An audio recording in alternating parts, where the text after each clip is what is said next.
Day 2 of the Houston Texans training camp is officially in the books.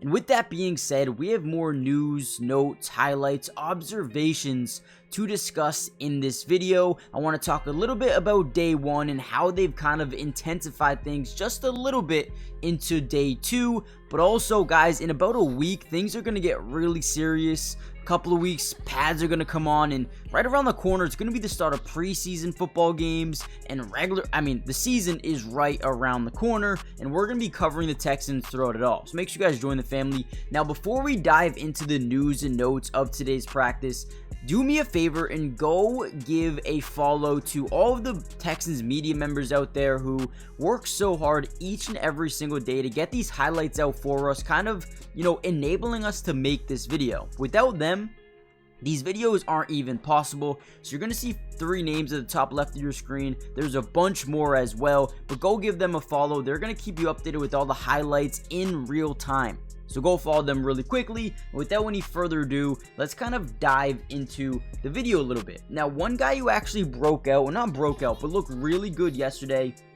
and was a really fun matchup was Kamari Lassiter, the rookie DB, and Tank Dell. These guys were going head-to-head almost every single play during 7-on-7s, and you could tell this is going to be a fun atmosphere throughout all of training camp from here to the end of or to the start of the regular season. These are 2 guys who are going to be day 1 starters, and it's really exciting because Kamari Lassiter is a 2nd-round draft pick of this year and has already proven himself to not only the DB coach but to DeMeco Ryans.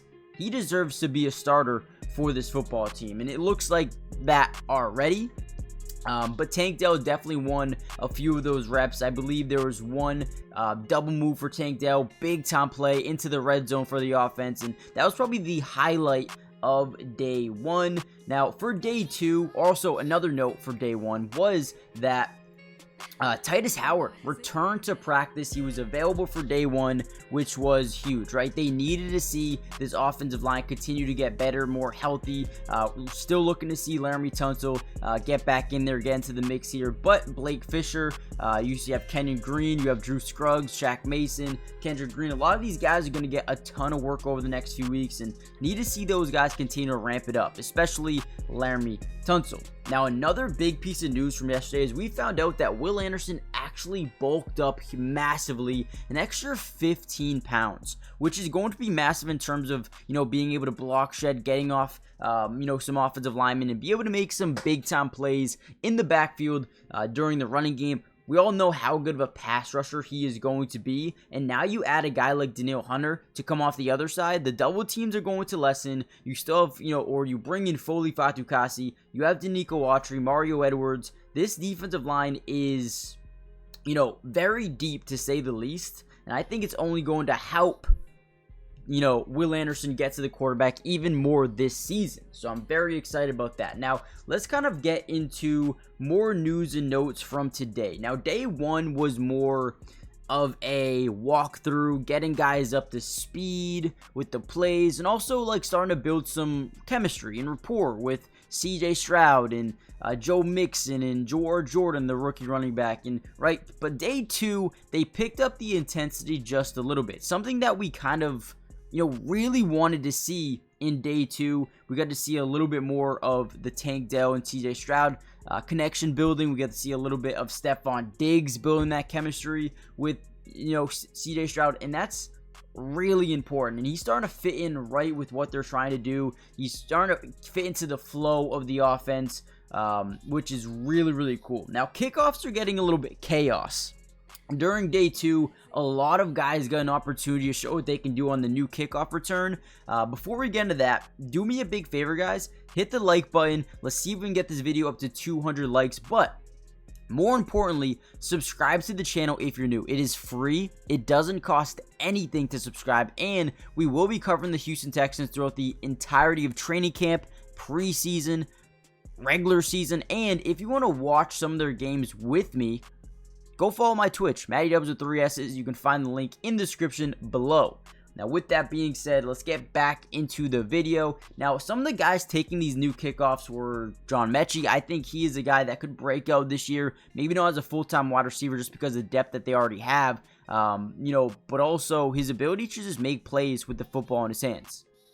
Nico Collins, another guy getting some work today in the kickoff return. Miles Bryant, J.J. Taylor, Desmond King, Jawar Jordan, Robert Woods, Tank Dell, Damon Pierce, Steven Sims. So they had so many different guys get out there today and, just try to work. Try to be their main kick returner. Because the one thing that we know for sure is with this new kickoff rule, with the new lineup that they're going to be placing in this season or in the preseason, man, it's going to allow a lot of kick returns, a lot of energy, a lot of momentum swings in football games. They really need to find who those starting kick returns are going to be. Now, today, the first team kickoffer team was Sims and Desmond King back deep. There was also Pierce and Tank Dell with the second team, and then Jordan and J.J. Taylor with the third team. So again, I still want to see who's going to be fully working with, the first team throughout the remainder of the, training camp. But again, cannot wait to see how it is used in action. Stefon Diggs, again, I want to bring him back up because there was a couple of plays overall where the energy just stood out, man. You could tell the aura that he's bringing to this team. He's kind of changing. He's kind of changing the things that are done in this wide receiver room. He's the oldest guy here outside of Robert Woods, right? But the presence of him right now in this locker room is probably going to be massive for what they're trying to do. So definitely excited to see how he is going to continue to grow going forward. The Joe Mixon versatility is being showcased. The ability to come in and add, I guess you could say, unpredictability, right?